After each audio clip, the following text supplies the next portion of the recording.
Hello everybody, welcome to MIT classes. और आज हम फिर उपस्थित हैं एक नए उत्साह के साथ, और टॉपिक हमारा पुराना ही है। ठीक है, देखो कल तक जो हमने सीखा उसका एक रिव्यू कर लेते हैं। अरुण सैनी आए हैं, ये तो अपनी वाले लग रहे हैं। चलिए,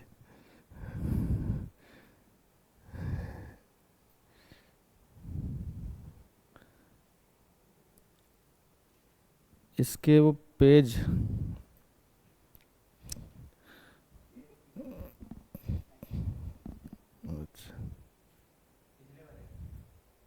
हाँ,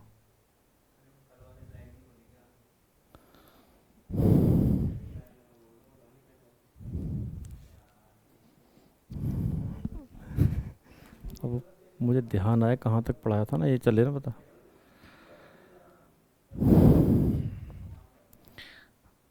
देखिए, कल हमने देखा था सिंथेसिस की स्टार्टिंग हम करे थे।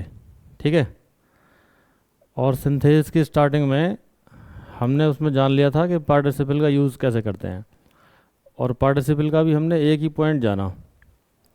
ठीक है, जिसमें मैंने दो सीमाएं दिखाई आपको, और वो दो सीमाएं थी कि कब हमें प्रेजेंट पार्टिसिपल लगाना होता है, कब। ठीक है, एक छोटा रिव्यू कर लेंगे आप, और उसको जान लें कि मैं एक बार फिर से बता दे रहा हूँ आपको कब, है ना। हमने दो सीमाएं देखी थी कल कि एक तो काम रेगुलर चले, या फिर दूसरी बात थी उसमें कि अगर कोई पहला काम ख़त्म हो भी गया तो फिर वो दूसरा वाला तुरंत चल गया हो। और दोनों जो काम हो रहे हैं हमारे पास, ये इन दोनों कामों में गैप ना आया हो। ठीक है, गैप ना आया हो मतलब गैप का समझ लीजिए आपके सेकंड्स के गैप हों, बस उससे ज़्यादा गैप ना हो। अब हम उसके बाद देख रहे हैं। ठीक है, अभी भी हमारा पार्टिसिपल ही चल रहा है। ठीक है, अभी भी हमारा पार्टिसिपल ही चल रहा है। देखिए, अब हम यहाँ जानेंगे, नई बात है अभी ये थोड़ी, है पार्टिसिपल। ठीक है, ध्यान रखेंगे। और इसे बोलते हैं be plus adjective. Be plus adjective, इसको आप स्टार बनाकर रखिए, है ना, ये आपका अच्छा पॉइंट है। बी प्लस एडजेक्टिव क्या है? देखिए, बी प्लस एडजेक्टिव को जान लो, अगर कहीं पर है। बी को हम जानिए पहले तो। बी के अंदर कुछ वर्ब होती हैं, जैसे इज, एम, आर, वाज या वर, ये सारी वर्ब्स हैं। अब ये कहीं आई हैं, ठीक है, और इनके साथ में क्या है, फिर एडजेक्टिव दिया है, तब इनको हम चेंज कर देते हैं। मतलब ये जो बी हैं ये सारी चेंज हो जाती हैं बीइंग में, और ये एडजेक्टिव सेम वैसे ही रहता है। ठीक है, ये एडजेक्टिव हमारा उसी प्रकार रहेगा, और ये बी प्लस एडजेक्टिव हो जाता है। अब देखो, खास बात देखेंगे। खास बात क्या है बी प्लस एडजेक्टिव में, कि यहाँ एक बात समझ लीजिए आप, जो एडजेक्टिव को आप सब लोग पढ़ के आते हो, एडजेक्टिव की डेफिनेशन होती है, और डेफिनेशन में क्या है कि जो नाउन प्रोनाउन को क्वालिफाई करे। अच्छा, अंशी आई हैं, वेरी गुड इवनिंग। चलिए, आवाज़ जा रही है अब तक? अनस सैफ़ी आए हैं, सारी गली आए हैं। चलो जी, वेलकम। ये बताओ, सब लोग सुन पा रहे हैं मुझे? कमेंट करके बताइए।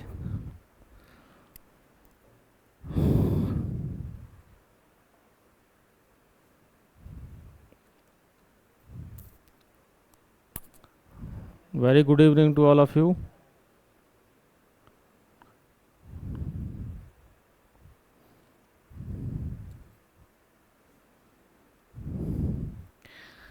चलिए, अच्छी बात। सुन पा रहे हैं। देखिए, कल जो हम पढ़े हैं आप एक बार फिर सुन लीजिए। जो हमने कल तक पढ़ा है उसका ही नेक्स्ट पॉइंट है ये, और चल रहा है हमारा अभी पार्टिसिपल ही। ठीक है, पार्टिसिपल ही चल रहा है, और पार्टिसिपल के जरिए ही हम चीज़ों को जोड़ेंगे, सेंटेंसेस को जोड़ेंगे। मतलब देखो, यहाँ लिखा है मैंने एक पॉइंट, बी प्लस एडजेक्टिव, और जो बी होता है, बी को समझ लीजिए, बी के अंदर होता है ये वाली वर्ब होती हैं, इज, एम, आर, वाज, वर, ये 5 वर्ब्स हैं। ठीक है, और इनके साथ में एडजेक्टिव आता है। अब एडजेक्टिव को जान लीजिए। एडजेक्टिव आप जानते हो, अक्सर जानते होंगे आप सब, कि नाउन प्रोनाउन को क्वालिफाई करे एडजेक्टिव है। जो नाउन प्रोनाउन के बारे में बताए एडजेक्टिव है। यहाँ एक बात ध्यान रखना है आपको कि एडजेक्टिव दो तरह का होता है। एक तो होता है कहिए ओरिजिनल वाला, आपको थोड़ा अजीब लगेगा ये। एक एडजेक्टिव तो होता है ओरिजिनल, और एक फिर हम उसको नकली भी कह सकते हैं, दूसरा है ना। ये नकली वाला कैसा है? देखिए, जो ओरिजिनल है मतलब उसको कहने का है कि उसका जन्म ही एडजेक्टिव में हुआ है। उसकी जो कैटेगरी है बनी है वो एडजेक्टिव की, मानिए कि आप वो एडजेक्टिव में ही पैदा हुआ है। लेकिन दूसरे जैसे हम नकली कह रहे हैं, वो एडजेक्टिव में पैदा नहीं हुआ है, वो किसी और कैटेगरी में पैदा हुआ है, लेकिन वो एडजेक्टिव बना बाद में। पहले इस पॉइंट को समझ लीजिए, और ये वाला पॉइंट समझने के बाद आपको बड़ा इजी फील होगा ये। मैं आपको दो सेंटेंस दिखाऊं। जैसे देखिए, एक लिखा है ये, he is a good boy, और एक सेंटेंस लिखा है ही वॉज टायर्ड। ये समझना बहुत ज़रूरी है। बहुत सारे बच्चे हैं इसमें गलतियाँ करते हैं इसी को लेकर, कि उन्हें ये एडजेक्टिव लगता ही नहीं है ना। देखिए, दो सेंटेंस है। पहले लिखा है वह एक अच्छा लड़का है। आप इसमें अगर एडजेक्टिव क्लियर करें तो एडजेक्टिव है गुड। बॉय को या ही को वो क्वालिफाई कर रहा है। अच्छा कौन है, ही या बॉय? अब देखो, ये जो गुड वर्ड है ये पैदाइशी एडजेक्टिव है, मीन्स इसका जन्म ही एडजेक्टिव में हुआ है। मतलब जब ये शब्द पहली बार इस्तेमाल हुआ है तो एज एन एडजेक्टिव ही हुआ है। लेकिन नीचे वाले में देखिए, आप लिखा है ही वॉज टायर्ड। यहाँ एडजेक्टिव टायर्ड है, फिलहाल एडजेक्टिव टायर्ड है, लेकिन ये जो वर्ड है ये जन्मा एडजेक्टिव में नहीं है। ठीक है, एडजेक्टिव में इसका जन्म नहीं हुआ है, बल्कि इसको बनाया गया है एडजेक्टिव। अब कब एडजेक्टिव बनता है वो मैं आपको बताऊंगा अभी। पहले देख लीजिए बना किससे है। एक वर्ड होता है ये टायर, और टायर एक वर्ब है। ठीक है, इसका मीन्स होता है थकना, थक जाना। अब यहाँ क्या है, उसको थर्ड फॉर्म में यूज़ किया है, इसी वर्ब को थर्ड फॉर्म में यूज़ कर लिया है, और थर्ड फॉर्म में यूज़ करके फिर इसको एडजेक्टिव कह रहे हैं आप। ठीक, ये थोड़ा मोटा सवाल है, आप समझ के रखिए इसको, कि आपको परेशान कर सकता है, लेकिन उन्हीं बच्चों को परेशान करता है जो सीख रहे होते हैं चीज़ों को। ठीक है, रास्ते उन्हीं के, बाधाएं उनके ही रास्ते में आएंगी, है ना। जो चल रहे हैं, जो चल ही नहीं रहे, उनके रास्ते में बाधाएं नहीं आएंगी। ये अब देखो क्या है, ये टायर वर्ब था, लेकिन यह वाज के साथ थर्ड फॉर्म में यूज़ हुआ। अब ये क्या है, एडजेक्टिव कहला रहा है। तो आपको एक बात ध्यान रखनी है कि कोई भी वर्ब थर्ड फॉर्म में होने के लिए दो चीज़ें उसके साथ होती हैं। अगर वो दो पॉइंट में है तब वो थर्ड फॉर्म में हो सकती है, और अगर ये दोनों बातें नहीं हैं फिर वो थर्ड फॉर्म में कभी नहीं होगी। पहली बात ये है कि उसके साथ में हैज, हैव या हैड आए हों। ये हेमंत, ये बंद कर दो यार गेट, बड़ी आवाज़ आ रही है उधर से। देखिए कि अगर थर्ड फॉर्म है तो थर्ड फॉर्म होने के लिए क्या है कि उसमें हैज, हैव या हैड आएगा आपको, पहला पॉइंट, तब वो थर्ड फॉर्म है। सेकंड बात ये कि वाक्य हमारा पैसिव वॉइस में हो। अगर पैसिव वॉइस में है तब वो थर्ड फॉर्म कहलाएगा वही शब्द। ठीक है, ईडी लग के आता है, अक्सर आप देखते हैं ना, कुछ में ईडी लग के ही बन जाती है थर्ड फॉर्म। तो अगर हैज, हैव उसके साथ है, हैड भी उसके साथ है, तो वो थर्ड फॉर्म है, या फिर पैसिव वॉइस में बना है तो वो थर्ड फॉर्म है। इस सेंटेंस को देखिए आप यहाँ पे ना, यहाँ क्या लिखा है, वाज लिखा है। आप सब ने टेंस पढ़ा होता है, और टेंस पढ़ने में क्या है कि वाज के साथ थर्ड फॉर्म नहीं आता है, बल्कि आईएनजी फॉर्म आता है। अब पैसिव वॉइस में देखें तो ये पैसिव वाक्य नहीं कह रहे हैं, वह थका हुआ था, तो ही के ऊपर ही कर रहा है उस मामले को, जो भी काम हो रहा है। तो ये पॉइंट जो देख रहे हो आप, वाज के साथ थर्ड फॉर्म लिखी है टायर्ड। अब यहाँ पर ये वर्ब नहीं है। ठीक है, आपको पॉइंट ये करना है कि थर्ड फॉर्म में वर्ब होने के बाद भी ये वर्ब नहीं है। थर्ड फॉर्म में वर्ब होने के बाद भी ये वर्ब नहीं है, बल्कि क्या है, ये एडजेक्टिव है। ठीक, याद रखना है आपको कि ये टायर्ड थर्ड फॉर्म होती है रियल में, लेकिन इस प्रकार जैसे सेंटेंस में लिखी है अभी ये यहाँ पे, तो उस कंडीशन में ये एडजेक्टिव होती है। ठीक है, फिर से आप इसको समझ लीजिए एकदम कंबाइन रूप से, कि कोई भी third form, original third form ही है ये, थर्ड फॉर्म आई हो, लेकिन ना तो उसके साथ हैज, हैव, हैड आया हो, ना ही वाक्य पैसिव वॉइस में है। अगर ये कंडीशन आपके सामने है तो फिर वो थर्ड फॉर्म नहीं है, फिर वो एडजेक्टिव होती है। ठीक है, क्लियर हो गया होगा मुझे लगता है ना। तो अब हम इसका एक गेम समझेंगे, ये है ना, ये जो चल रहा है यही परेशान करता है। अब देखो ये सब कैसे होता है, हम सेंटेंस के थ्रू सीखेंगे ये वाली बातें, ठीक है। देखिए अब मैं कुछ सेंटेंस लिखता हूँ आपके सामने। ये लिखा है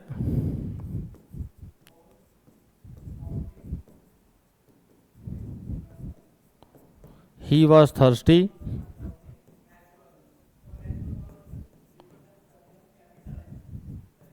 he drank water। We have two sentences, दो सेंटेंस हमारे पास पहले से, जैसे हमने कहा था स्टार्टिंग में जब उसकी हुई थी तो उसमें बोला गया था कि दो आएंगे या दो से ज़्यादा आएंगे, दो से कम नहीं आएगा। क्यों? क्योंकि ऐड करने के लिए मिनिमम टू चाहिए। तो दो हमारे पास। उसके अंदर जब हम पार्टिसिपल में उतरे थे तो पार्टिसिपल में एक बात हमने बताई थी कि उन दोनों का सब्जेक्ट एक जैसा होना चाहिए, ठीक है, सब्जेक्ट, या फिर ऑब्लिक करके लिखा था ऑब्जेक्ट भी एक जैसा हो, तब भी मैच कर जाता है पार्टिसिपल। यहाँ देखिए पहला ही है, ये भी ही, दोनों सेम, इसका मतलब हम पार्टिसिपल में जा सकते हैं। ये ज़रूर चेक करें आप, जिनके सब्जेक्ट्स या ऑब्जेक्ट्स मैच करते हैं वे पार्टिसिपल से ही बनते हैं, है ना, या वे ही पार्टिसिपल पे लगा सकते हैं उनमें हम। अब देखो कह रहे हैं मीनिंग करिए आप इसका।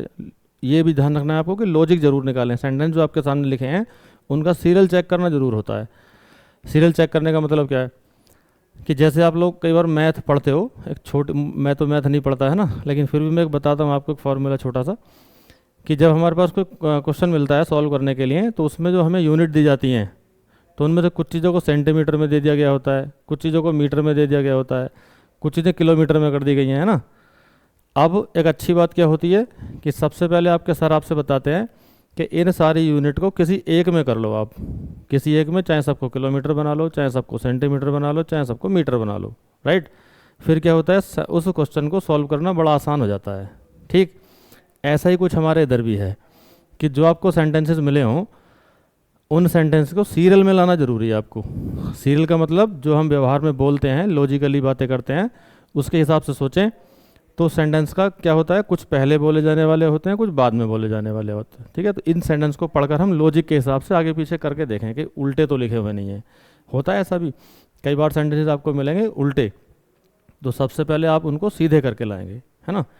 जैसे देखिए मैं मीनिंग बताऊँ इसका। पहला है वह प्यासा था, ही ड्रिंक वाटर, उसने पानी पी लिया। वह प्यासा था, उसने पानी पी लिया। अब हमारा लॉजिक क्या कहता है कि सही है, पहले प्यासा होता है बाद में पानी पिएगा, है ना, लॉजिक कह रहा है, ठीक है। अब हमारे सेंटेंस सही लिखे हुए हैं, अगर ये उल्टे लिखे होते तो पहले हम इनको सीधे करते बनाने से पहले। ये ज़रूर ध्यान रखेंगे हर टॉपिक में, जितने भी आप टॉपिक पढ़ो सब में सीरियल का ज़रूर है पहले।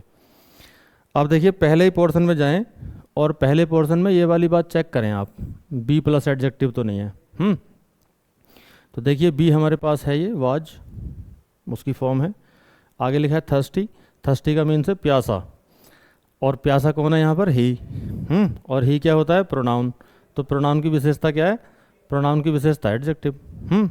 तो देखिए दोनों बातें हमारे यहाँ पर मैच कर रही हैं, बी प्लस एडजेक्टिव है हमारे पास एडजेक्टिव। और ये थर्स्टी कौन सा वाला एडजेक्टिव है, ये पैदाइशी एडजेक्टिव है, इसका जन्म ही एडजेक्टिव में हुआ है, बनाया हुआ नहीं है ना। अभी हम और एक दो सेंटेंस देखेंगे, पहले इसको देखिए। जब ये हमारी बात मैच कर जाए कि बी प्लस एडजेक्टिव हो तो उसके सामने फार्मूला कह रहा है कि आप उसको बीइंग प्लस एडजेक्टिव में बदल दीजिए, यानी बी को कर दीजिए बीइंग। अब ये बीइंग का भी चक्कर समझिए आप कि बी में आईएनजी क्यों लग के आ रही है। हम पार्टिसिपल में सीख के आए हैं कि प्रेजेंट पार्टिसिपल पढ़ रहे हैं अभी, है ना। और प्रेजेंट पार्टिसिपल क्या होता है जी, V1 प्लस ING होता है। V1 का मतलब वर्ब की फर्स्ट फॉर्म। तो देखिए वर्ब की फर्स्ट फॉर्म में ING अगर कहीं लगा मिलेगा आपको तो उसे हम कहते हैं प्रेजेंट पार्टिसिपल। और यहाँ क्या हो रहा है हमारे साथ, यहाँ हमारे साथ हो रहा है ऐसा ही। बी क्या होती है, बी होती है आपकी फर्स्ट फॉर्म, और उस फर्स्ट फॉर्म में पीछे क्या लगा है, ING, ठीक। वर्ब की फर्स्ट फॉर्म प्लस ING हो रहा है, यानी हमारा प्रेजेंट पार्टिसिपल का स्ट्रक्चर बन रहा है। अब वैसा ही हम करें, उसको उससे शुरू करेंगे। तो हमने इसको शुरू किया बीइंग से ही, बीइंग थर्स्टी। ये दोनों में से एक हटा दीजिए, एक रिपीट हो रहा है, मैंने लिखा था पहले रिपीट होने वाले को नहीं लाएंगे। तो बीइंग थर्स्टी एक ही ले लिया हमने, ही ड्रिंक वाटर। अब देखो दोनों का कंबाइन सेंटेंस बन गया ये हमारे पास, ठीक है। और नियम क्या लगा, बी प्लस एडजेक्टिव वाला नियम लगा है ना, बीइंग थर्स्टी वाला। अब एक सेंटेंस जैसे हमने देखा, ये तो ओरिजिनल एडजेक्टिव था। एक अब देख लीजिए आप, जो वैसे मैंने अभी बोला था ना, जो पैदाइशी नहीं है, एडजेक्टिव कैटेगरी का नहीं है ना, वो दूसरा एडजेक्टिव जिसको बनाया गया है। जैसे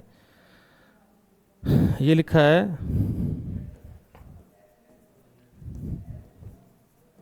ही वॉज टायर्ड। अभी हम देख रहे थे ना, टायर्ड के बारे में बात कर रहे थे, तो ये वही है। ही वॉज टायर्ड, और फिर लिखा है ही सैट डाउन। मीनिंग बना वह थका हुआ था, वह नीचे बैठ गया। वह थका हुआ था, वह नीचे बैठ गया। अब देखो यहाँ पर पहले पोर्शन में जाएं तो पहला पोर्शन क्या है, ये लिखा है बी प्लस एडजेक्टिव आ रहा है आपका टायर्ड, और ये टायर्ड भले ही हमारा वर्ब से बना है, लेकिन यहाँ ये एडजेक्टिव ही है, ठीक। और फिर हम सेम नियम लगा देंगे। सेम नियम मतलब बी है हमारे पास, इस बी को चेंज कर दीजिए बीइंग में, और ये हो गया जी बीइंग टायर्ड। फिर वही दोनों में से एक हटा दीजिए, ही सेट डाउन, राइट। तो ये हमारे पास दो सेंटेंस आए जी, और ये दोनों सेंटेंस क्या है, ये बी प्लस एडजेक्टिव है, पार्टिसिपल प्रेजेंट ही है। याद रखें बात, अभी हम पार्टिसिपल प्रेजेंट ही पढ़ रहे हैं, प्रेजेंट पार्टिसिपल, और उसी का भी अब थोड़ा हिस्सा और बाकी है। पहले मुझे सब लोग बता दो, जो जो आप सुन रहे हो, इतना क्लियर हुआ सबका? कमेंट में मुझे बताइए। नहीं कुछ आपका क्लियर हुआ है, फिर से हम बता सकते हैं, बोलो।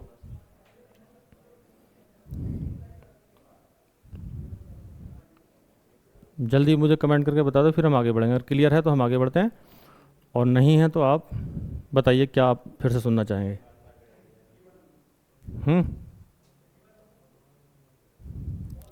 बोलो भाई सब।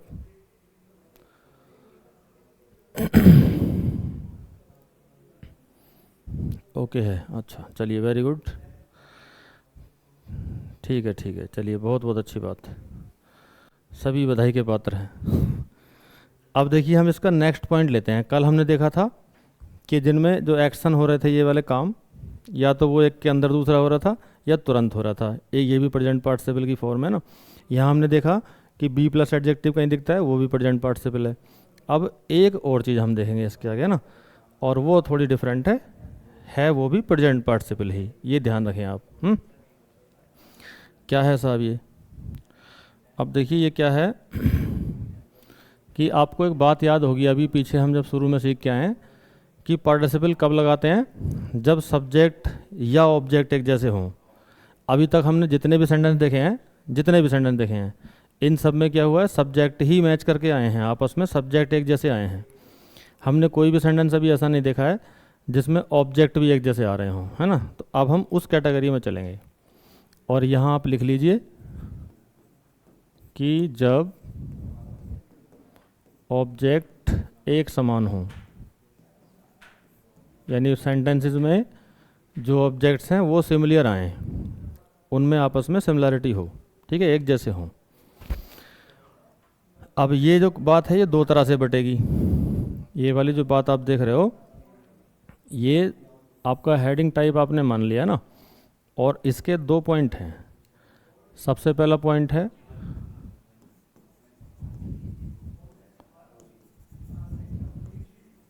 ह्यूमन बीइंग्स के लिए। यहाँ समझ लीजिए ना, ह्यूमन बीइंग्स क्या है? ह्यूमन बीइंग्स है मनुष्य, ठीक है, हम जैसे लोग या तुम जैसे लोग मनुष्य हैं, यानी ये वाली बात मनुष्यों के साथ हो, ह्यूमन बीइंग्स का यूज़ आए कहीं। जैसे मैं सेंटेंस लिखूं, ये लिखा है I saw a man, he was dancing. इसका मीनिंग है मैंने एक आदमी देखा, वह, और आगे लिखा है वह नाच रहा था। मैंने एक आदमी देखा, वह नाच रहा था, ठीक। अब देखिए पहले सेंटेंस में ऑब्जेक्ट है हमारा मैन, और दूसरे सेंटेंस में जो ही लिखा है ये किसको शो कर रहा है, ये इसी मैन के बारे में बता रहा है।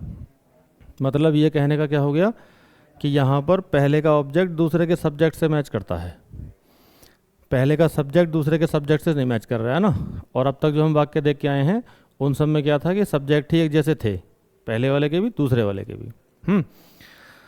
अब यदि ऐसा है और ह्यूमन बीइंग के लिए बात हो रही है, देखिए मनुष्य की बात हो रही है तो मनुष्य तो ह्यूमन बीइंग है। अगर मनुष्य में बात हो रही है तब हमें जो पार्टिसिपल लगाना है वो पीछे लगाना है। समझ के चलें आप, पार्टिसिपल यूज़ करना है पीछे। अब तक हम पार्टिसिपल कहाँ लगाते आए हैं? शुरू में, स्टार्टिंग ही पार्टिसिपल से किए हैं। लेकिन अब ऐसी कंडीशन अगर आती है तो पार्टिसिपल लगाना है हमें पीछे। जैसे देखिए इसको ऐड करेंगे तो ये होगा आई सा अ मैन, ही तो रिपीट हो रहा है और मैन का ही सब्जेक्ट है। यहाँ पर एक बात याद रखिए कि जैसे ही सब्जेक्ट हटा या सब्जेक्ट मर गया ऐसे मान लीजिए यहाँ पर, तो क्या है उसके साथ जो आने वाली वर्ब है हेल्पिंग वर्ब, वो भी रो रो कर मर जाती है। अब क्यों रो रो कर मर जाती है? इसके पीछे लॉजिक होता है कि सब्जेक्ट का और वर्ब का कॉम्बिनेशन होता है आपस में। सब्जेक्ट और वर्ब आपस में एक दूसरे से कनेक्ट होकर चलते हैं। अब जब सब्जेक्ट ही नहीं रहा है तो वो वर्ब भी का क्या आ जाएगी, तो इसलिए वो भी हट जाती है। ये हेल्पिंग वर्ब थी साथ में उसके, ये हट गई, उसके साथ ही के साथ ही चली गई। अब हमारा बचा है डांसिंग, और आप सब सीख के आए हो प्रेजेंट पार्टिसिपल क्या होता है? वर्ब की फर्स्ट फॉर्म प्लस आईएनजी, अभी सीख रहे थे है ना। और ये ऑलरेडी हमारे पास वैसा ही है डांसिंग, तो इस डांसिंग को सेम यहाँ ले आएंगे। ठीक है। ये सेंटेंस बना आई सा a man dancing. Hindi meaning होगा इसका कि मैंने एक आदमी को नाचते हुए देखा। मैंने एक आदमी को नाचते हुए देखा। ठीक। अब थोड़ी देर के लिए हम इसमें लॉजिक बदल दें। देखो कि जैसे सब में शुरू कर रहे थे हम पहले से ही, इसमें भी अगर हम वैसे शुरू कर दें पहले शुरू में लाकर, तो कितना अंतर सेंटेंस पे आएगा।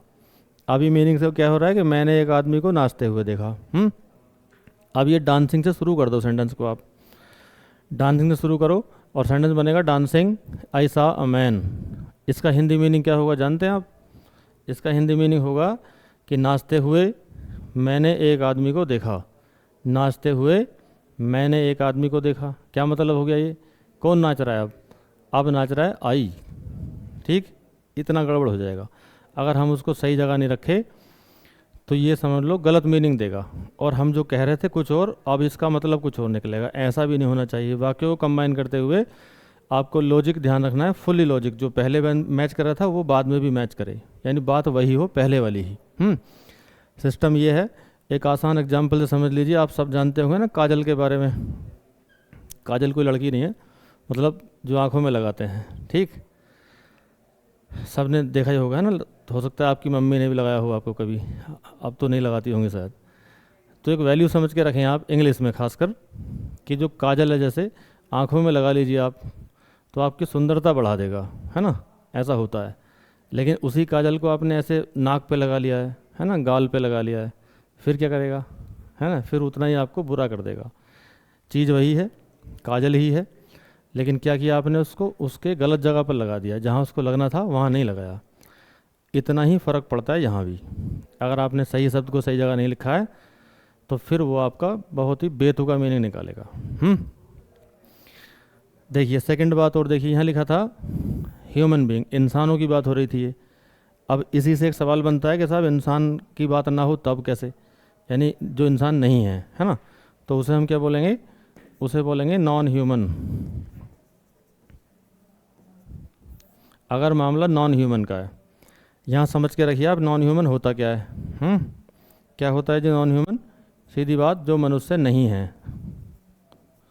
अब जो मनुष्य नहीं है तो वो क्या हो सकता है? या तो कोई निर्जीव वस्तु हो सकती है, या फिर कोई वो पशु पक्षी कीड़ा मकोड़ा हो सकता है। इनमें से कोई चीज़ हो सकती है। जैसे देखो हम सेंटेंस लिखें, आई सॉ अ ट्रेन, फिर लिखा है it was moving. Hindi meaning बना है मैंने एक ट्रेन देखी, और दूसरे का मीनिंग है यह चल रही थी। मैंने एक ट्रेन देखी और दूसरे का मीनिंग क्या आ रहा है? यह चल रही थी। अब आप सबको पता है कि ट्रेन तो नहीं होती मनुष्य, है ना। ट्रेन तो नॉन लिविंग चीज़ है। यहाँ एक बात और याद रखना है आपको, ये वाली यहीं पर, कि नॉन ह्यूमन के साथ साथ वो क्या हो? But in action. मतलब ये कहने का है कि वो नॉन लिविंग थिंग तो हो, लेकिन यहाँ वो काम कर रही हो। ऐसा होता नहीं है, नॉन लिविंग थिंग कुछ कर ही नहीं सकती है, लेकिन फिर भी क्या है, सेंटेंस में ऐसा हमें आभास होता है। जैसे आप ट्रेन को देखिए, ट्रेन तो नहीं है इंसान, ना ही कोई कीड़ा मकोड़ा भी नहीं है ना, मतलब लाइफ नहीं है उसके अंदर, लाइफ लेस, लेकिन क्या है फिर भी चलती है। आप लोगों ने देखा होगा ना, ट्रेन में बैठे भी होंगे, तो क्या होता है, ट्रेन चलती है और कमाल की बात क्या है, वो जिंदा नहीं है, हैं। पंखे को देखिए, इधर भी है, तो ये पंखा क्या है, नॉन लिविंग है, लेकिन फिर भी चल रहा है। ठीक, ये वाला मैटर में आपको जाना है कि वो सब चीज़ें इसके अंदर आएंगी जो नहीं है जिंदा, जीवित नहीं है, लेकिन फिर भी काम करती हैं। ठीक, वो सब चीज़ें यहाँ आएंगी। अब क्या करें कि यहाँ आपको थोड़ा सा पॉइंट करना है कि जैसे हमने पार्टिसिपल बनाया था पीछे मनुष्यों वालों में, जो मनुष्य नहीं है उसमें हमें बनाना है ठीक पहले उस नाउन के जिसकी बात हम कर रहे हैं। जैसे यहाँ पहले ऑब्जेक्ट है ट्रेन और दूसरे का सब्जेक्ट है इट, दोनों आपस में मैच कर रहे हैं पहले की तरह ही। तो यहाँ पार्टिसिपल हमें पीछे नहीं ले जाना है, बल्कि उस शब्द के ठीक पहले लाना है, उसी शब्द के ठीक पहले। जैसे ये बनेगा अब, आई सा ए मूविंग ट्रेन, और इसका अर्थ होगा मैंने एक चलती हुई ट्रेन देखी, मैंने एक चलती हुई ट्रेन देखी। अब देखो यहाँ भी ये पार्टिसिपल चलती हुई, हिंदी मीनिंग आ रहा है हुई, ऊपर क्या था, नाचता हुआ, ये आदमी नाच रहा था ना, तो हुए सेंस सब में जाएगा। अब देखो ये सारा पोर्शन हमारा प्रेजेंट पार्टिसिपल का हुआ अब तक, ठीक है, इतना हमारा प्रेजेंट पार्टिसिपल है। इस पर आधारित हम कुछ सेंटेंसेस देखेंगे पहले। अब पहले मुझे ये बता दो कि हमने देखो 4 कैटेगरी देख ली हैं। सबसे पहले कैटेगरी देखा था कि जिनमें एक्शन हो रहे थे, पहला काम ख़त्म होने से पहले दूसरा ही शुरू हो गया था, एक तो ये था। दूसरा वाला था ख़त्म नहीं हुआ है, तुरंत दूसरा वाला चल पड़ा है, ये था। और तीसरा हम देख के आए be plus adjective, being plus adjective किया हमने अभी देखा। और चौथी बात आई ये वाली कि जब ऑब्जेक्ट आपस में मैच करें। तो ये सारा एरिया क्या है, प्रेजेंट पार्टिसिपल का ही है, सारा एरिया प्रेजेंट पार्टिसिपल का ही है। पहले मुझे बताओ कि यहाँ तक किसी का कोई डाउट है तो वो पूछ लीजिए, और नहीं डाउट है तो हम और आगे बढ़ें। कुछ हम थोड़ी सी एक्सरसाइज भी करेंगे इसकी, 5-6 सेंटेंसेस, जिससे आपको ये लगे कि हाँ हम सीख चुके हैं। बताओ जल्दी से कमेंट करो कि यहाँ तक क्लियर है, और यदि नहीं है क्लियर तो जो क्लियर नहीं है वो लिख के भेजो कि ये क्लियर नहीं है, फिर हम बताएंगे। चलिए फास्ट है ना, जल्दी जल्दी कर दो कमेंट।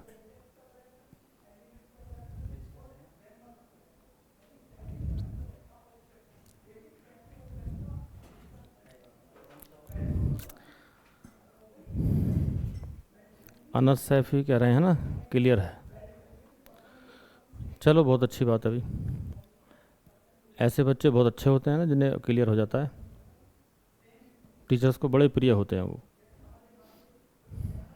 चलो अब देखो हम इसके कुछ सेंटेंसेस कर लेते हैं, ठीक है भाई। अनस सैफी है, कह रहे हैं क्लियर है, तो कुछ सेंटेंसेस कर लेते हैं। देखो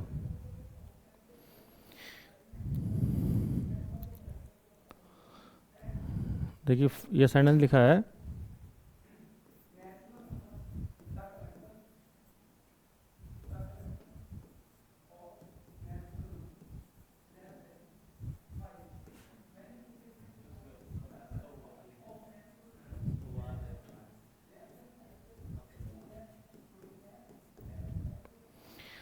देखिए फर्स्ट सेंटेंस है द बॉय सा the danger he turn back.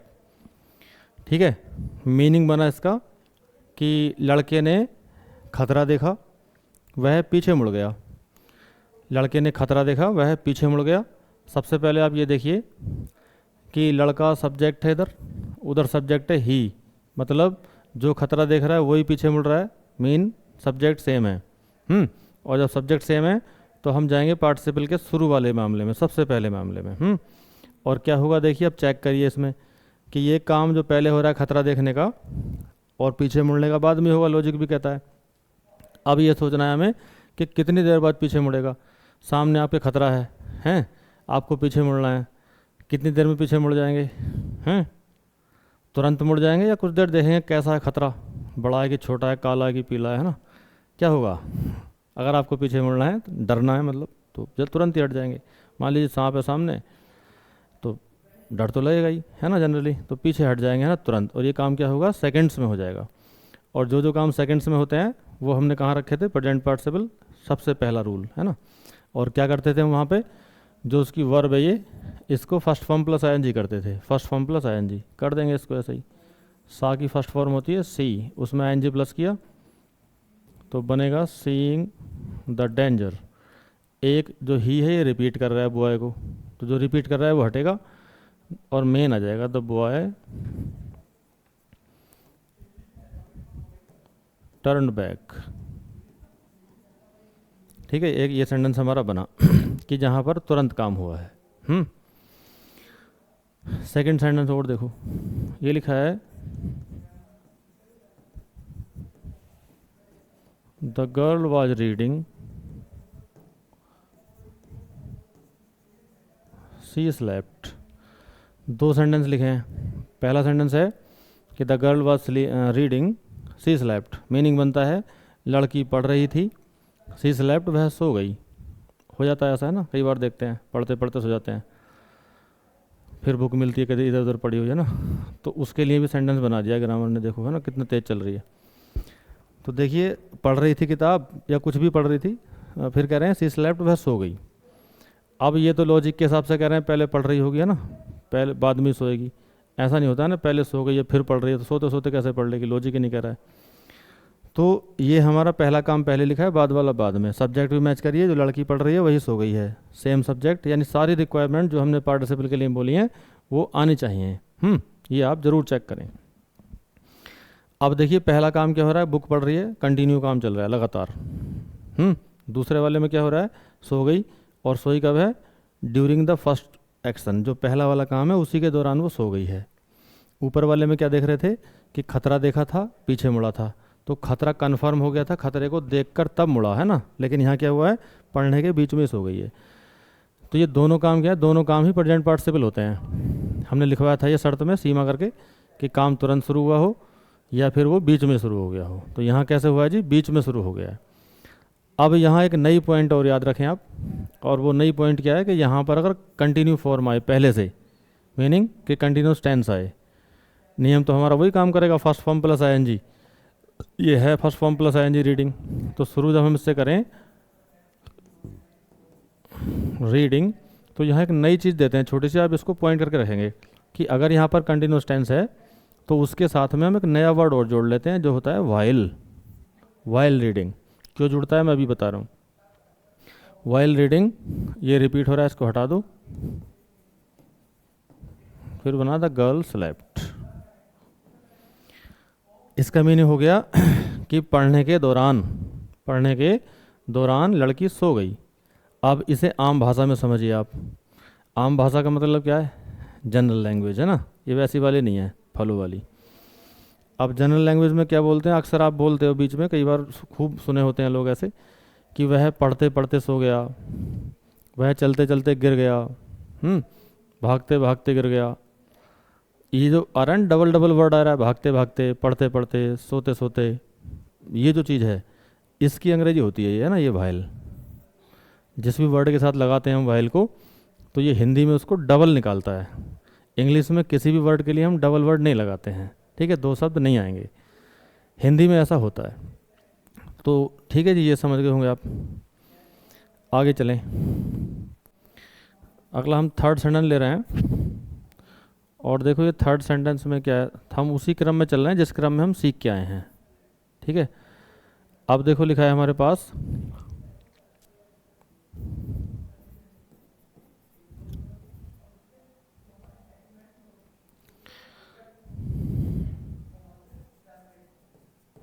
लिखा है I saw a man he was singing. ये लिखा है मैंने एक आदमी देखा, और सेकंड सेंटेंस है कि वह गा रहा था। अभी हम हाल ही में सीखे हैं इसके बारे में। आस्क क्वेश्चन, अच्छा ये मुझे लगा कमेंट आ गया दिखा है। अच्छा, ये क्वेश्चन पूछने के लिए कह रहे हैं एडमिन है, चलिए बढ़िया बात। पूछते तो नहीं, ये तो बच्चे मुझे लग रहा है सभी बढ़िया हैं भाई, जो जो जुड़े हैं ये सब कहते हैं हमें क्लियर है। फिर मैं ही पूछूंगा इनसे किसी दिन, है ना, तभी लगेगा क्लियर। चलिए देखो, पूछा करो भी, है ना, जब कोई समझ नहीं आई ये बात तो पूछ लिया करो ज़रूर, और पूछोगे तो हम नई बात बताएंगे, आप विश्वास करिए मेरा, मैं और आपको अच्छी अच्छी बातें सुनाऊंगा साइड से, अगर क्वेश्चन पूछेंगे तब आप। देखिए लिखा है I ask a man, oh sorry I saw a man, है ना, उल्टा उल्टा हो गया। इसका मीनिंग हो रहा है कि मैंने एक आदमी देखा, ही वॉज सिंगिंग, वह गा रहा था। अभी हम सीख के आए हैं कि जहाँ पर ऑब्जेक्ट मैच करे, पहले का सब्जेक्ट दूसरे का ऑब्जेक्ट, है ना ये। तो ऐसी कंडीशन में क्या होता है, वो ह्यूमन बीइंग होना चाहिए और वो ऑब्जेक्ट का सब्जेक्ट से मैच हो रहा है ना, देखिए जैसे, तो उसका पार्टिसिपल पीछे बनता है, उसका पार्टिसिपल कहाँ बनता है, पीछे। कैसे हम जोड़ें जब इसको, तो क्या बनेगा, अभी बनाया था हमने जस्ट पहले, आई सा अ मैन, और ये रिपीट हो रहा है, ये सिंगिंग आ जाएगा पीछे, आई सा अ मैन सिंगिंग, मीनिंग बना कि मैंने एक आदमी को गाते हुए देखा। तो ये 3 सेंटेंस हो गए हमारे साथ, ठीक है। अब मुझे आप लोग बता सकते हो कोई जो हमने पॉइंट सीखे हैं, हमने कौन कौन से पॉइंट सीखे हैं। एक सबसे पहले वाला कि काम ख़त्म ना हुआ हो, दूसरा बीच में चल गया है। उससे सेकंड हमने सीखा कि काम ख़त्म हो गया तो दूसरा वाला तुरंत ही चल पड़ा है। एक तो ये पॉइंट हो गया, ठीक है। एक पॉइंट हमने सीखा उसके बाद में, ये आपका जो गया था पीछे अभी, बी प्लस एडजेक्टिव वाला, बी प्लस एडजेक्टिव, जिसको हमने बीइंग प्लस एडजेक्टिव किया। तो एक ये पॉइंट हो गया। तीसरा पॉइंट हमारा क्या था, जहाँ पर ऑब्जेक्ट मैच करे, जहाँ पर ऑब्जेक्ट मैच करे, तो उसमें हमने बनाया, देखिए ना 2 तरह से मैंने बना के दिखाया। तो ये सारा प्रेजेंट पार्टिसिपल है, इतना कुछ मैंने सेंटेंस भी दिखाए आपको। अब मुझे यहाँ तक बता दो कि ये प्रेजेंट पार्टिसिपल आपका कन्फर्म है तो हम आगे बढ़ेंगे, और नहीं कन्फर्म है तो फिर हम उसको बताएंगे, है ना, क्या चीज़ कन्फर्म नहीं है वो मुझे बता दो। बताइए सब लोग जो सुन रहे हैं, अंसी हैं, सारिक अली हैं, अनस सैफ़ी हैं, यहाँ तक आपको कन्फर्म है। अगर कोई सवाल है तो बता दीजिए, कोई सेंटेंस है आपके पास सामने, वो टाइप कर दीजिए उधर, मैं उसको बना के दिखाता हूँ अभी। बोलो। एक काम और किया करो, है ना, मेरा सजेशन है ये कि आप किसी ना किसी स्कूल में तो पढ़ते ही होंगे ज़रूर, है ना, ज़रूर। तो उसमें आपके पास कोई प्रेस्क्राइब्ड बुक भी होगी, है ना, बुक होगी कोई ग्रामर की, इंटर की, उसे लेके बैठा करो सामने आप। जब बुक लेके बैठोगे ना तो आपके पास सेंटेंस होंगे, सेंटेंसेस होंगे, और जैसे ही मैं इधर से कहता हूँ कि हाँ पूछो जी, तो तुरंत सेंटेंस टाइप कर दो, वही जो आपको लग रहा है कि ये वाला हमें नहीं क्लियर हो रहा है, उससे आपको सेंटेंस मिल जाएंगे। फिर मैं आपको इधर सॉल्व करके दिखाऊंगा उसको, सारा चैप्टर हमें बहुत इजीली क्लियर हो जाएगा फिर, ठीक है। अब देखिए अनस सैफ़ी कह रहे हैं क्लियर है ना, कन्फर्म है, तो चलिए हम आगे बढ़ते हैं। यही हमें चाहिए ना कि कन्फर्म होना ही कह दें तो हम तो आगे बढ़ ही जाते हैं। चलो जी ठीक। देखो अब तक हमने देखा है सारा, ये था हमारा present participle, only present participle अब तक देखा। अब हम आएंगे पास्ट पार्टिसिपल में, और पास्ट पार्टिसिपल ये भी है पार्टिसिपल ही। पास्ट पार्टिसिपल क्या है ना, देखें पहले नाम ही सुन लो।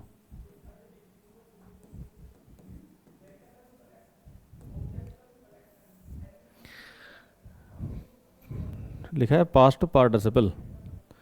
अब इसमें खास बात याद रखनी है आपको कि ये जो पार्टिसिपल है, वैसे तो सारा ही पार्टिसिपल टोटल वो एज एन एडजेक्टिव काम करता है किसी भी सेंटेंस में। अगर उसका पार्ट ऑफ स्पीच पूछा जाए आपसे कि पार्टिसिपल का कौन सा पार्ट ऑफ स्पीच है, तो आप उसको कहेंगे एडजेक्टिव है, ठीक है। इसे वर्बल एडजेक्टिव बोलते हैं कि वर्ब भी होता है, वो वर्ब से बना होता है, और दूसरी बात वो सेंटेंस में काम करता है एडजेक्टिव का। किसका काम करता है, एडजेक्टिव का।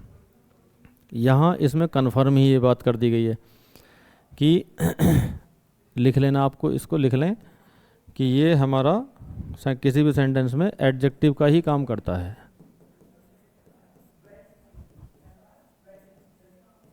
और आपको मैंने अभी बोला था ना एडजेक्टिव क्या होता है, क्या होता है एडजेक्टिव, नाउन प्रोनाउन की विशेषता।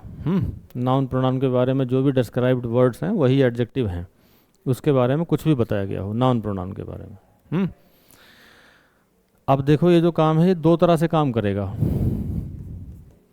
पहला हम कह लीजिए एडजेक्टिव से, और दूसरा हम कह सकते हैं एडजेक्टिव फ्रेज से। अभी हम जान लेंगे ये क्या होते हैं। अगर कहीं देखो एडजेक्टिव है तो उसे हम बोलते हैं वो केवल एक शब्द में होता है, एक शब्द में काम करेगा वो। अगर कहीं कोई फ्रेज़ है तो फ्रेज़ को याद रखिए आप कि फ्रेज़ जो चीज़ है वो ज़्यादा वर्ड्स का ही ग्रुप है। जब कुछ सारे शब्द एक साथ आते हैं तो उन्हें हम कंबाइन करके बोलते हैं फ्रेज़। फ्रेज़ की परिभाषाएं हैं आगे अगले चैप्टर्स में आएंगे, कॉम्प्लेक्स वगैरह में हम सीखेंगे, इसमें भी सीखेंगे, अभी आएगा। तो फ्रेज़ को फ़िलहाल आप ये याद रखो कि कई सारे शब्द हों, वो मोर देन वन, और दूसरी बात उसमें सब्जेक्ट और वर्ब का कॉम्बिनेशन ना हो, यानी उसके अंदर सब्जेक्ट वर्ब नहीं होना चाहिए, दैट इज़ फ्रेज़। तो हम नॉर्मली से कह सकते हैं कि ये अधिक शब्दों में होगी, अधिक शब्दों में, मोर देन वन, ये ध्यान रखिए। अब पहले वाला जो पॉइंट है वो सिंगल वर्ड है, एडजेक्टिव है ना, एक शब्द में है तो एडजेक्टिव है, और मोर देन वन है तो फिर क्या है, वो फ्रेज है। मीनिंग सीधा हो गया है हमारा कि दो तरह के सेंटेंस हो गया, फिर एक एडजेक्टिव वाला और एक एडजेक्टिव फ्रेज वाला। देखिए जैसे हम एग्जाम्पल ले रहे हैं, ये लिखा है आई हैव अ पेन, और फिर सेकंड सेंटेंस लिखा है द पेन इज रेड। देखो दो सेंटेंस है, मेरे पास एक पेन है, फर्स्ट सेंटेंस का मीनिंग है मेरे पास एक पेन है, और दूसरे वाले का मीनिंग है पेन लाल है। लॉजिक करिए सेंटेंस का, पहले पेन होगा पहले लाल होगा, और आंसर क्या है, पहले पेन ही होगा, विशेषता तो बाद में जाएगी, हैं। तो सही सेंटेंस क्रम से लिखे हुए हैं, ठीक। अब पहले सेंटेंस में देखो तो ये आई प्रोनाउन है, दूसरे वाला पेन इसमें नाउन है। ये दोनों में से किसी एक की, चाहे इसकी चाहे उसकी विशेषता अगर आ जाए तो वही एडजेक्टिव है, चाहे तो वो नाउन की विशेषता हो चाहे वो प्रोनाउन की विशेषता हो, ठीक, दैट इज एडजेक्टिव। और देखें सेकंड सेंटेंस में किसकी बात हो रही है, किसकी बात हो रही है, पेन की बात हो रही है। लाल क्या कौन है, पेन, तो ये हमारा एडजेक्टिव है रेड, और किसके बारे में बात कर रहा है, पेन के, तो ये एडजेक्टिव हो गया, और सिंगल वर्ड है, एक ही शब्द। ऐसी कंडीशन होने पर उस शब्द को उठा के लाओ और उसके पहले लगा दो जिसकी विशेषता है, जैसे I have a red pen, ये सब रिपीट हो रहा है, हट जाएगा, जो रिपीटिंग है वो हटाना है, पहले हम तय कर चुके हैं ये। तो हमारा दो सेंटेंस का एक सेंटेंस कंबाइन होकर बना है I have a red pen, और यूज़ क्या हुआ इसमें, सिंगल वर्ड एडजेक्टिव एक, यानी ये फर्स्ट नियम हमारा लगा, ये वाला, ठीक। अब नीचे वाले पे आ जाओ। नीचे वाला कह रहा है कि फ्रेज आए, मतलब मोर देन वन वर्ड हो, और काम ये चल रहा होगा ना, किसी नाउन या प्रोनाउन के बारे में ही बात चल रही हो। फॉर एग्जाम्पल ये लिखा है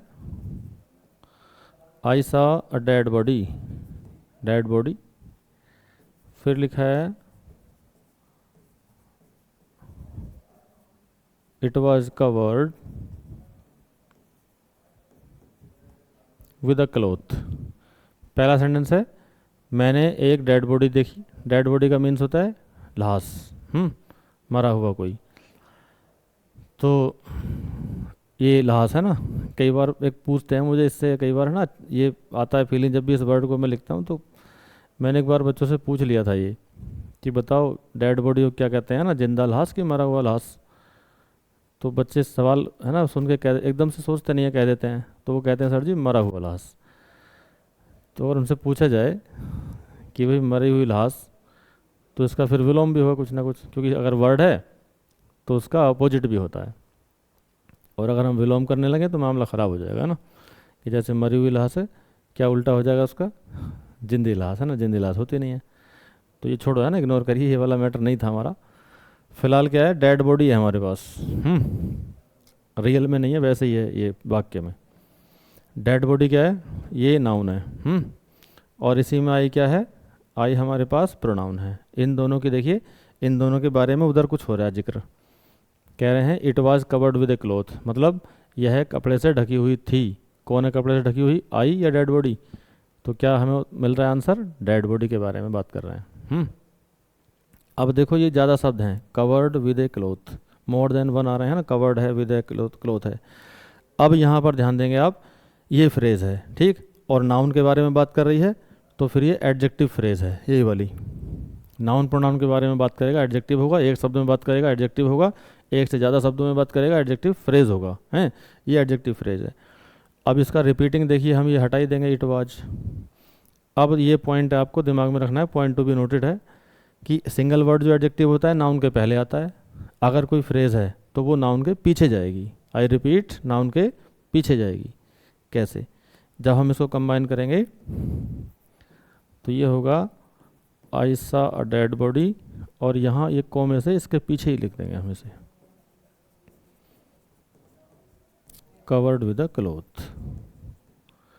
ठीक है, ये हमारा टोटल पास्ट पार्टिसिपल है, इतना ही। अब समय की अपनी सीमाएं हैं एज़ यूजुअल, और हमारा टॉपिक भी एक हिस्सा इसका पूरा हो गया है। अभी वैसे कंप्लीट पार्टिसिपल नहीं हुआ, एक पार्टिसिपल और बचा है, परफेक्ट पार्टिसिपल, और जिसे हम नेक्स्ट पीरियड में ही सीखेंगे। अभी सब जितने लोग आप सुन रहे हो, देख रहे हो, वो सब मुझे अपनी प्रतिक्रियाएं बताइए कि यहाँ तक जो हम सीखे, क्या ये आपका कन्फर्म है, और नहीं है तो मुझे सवाल बता दो कोई, है ना। देखो, एक मेरा सजेशन है आप सब लोगों को, जैसे मैं पूछता हूँ है ना क्लियर है, आप सब यही कह ही देते हो क्लियर है, फिर या तो आप बहुत ही अच्छे बच्चे हो, है ना, बहुत ही रेयर। कभी कभी एक दो सवाल भी पूछ लिया करो, ठीक है। एक दो सवाल पूछोगे तो हमें लगेगा कि हाँ भाई कुछ चलो है कि जो नहीं समझ आ रहा है थोड़ा बहुत, फिर हम भी ज़्यादा अच्छे बन जाएंगे, नहीं तो ना आप कुछ पूछोगे नहीं तो। ठीक है जी, सब लोग अच्छे हैं वाकई? बताओ जरा एक बार, क्लियर है सब? अनस सैफी कह रहे हैं शायद, है ना। चलिए क्लियर, बढ़िया बात। तो आज के लिए इतना ही, है ना, और फिर मिलते हैं नेक्स्ट टॉपिक में। तब तक के लिए थैंक यू, और आप सब खुश रहें, स्वस्थ रहें।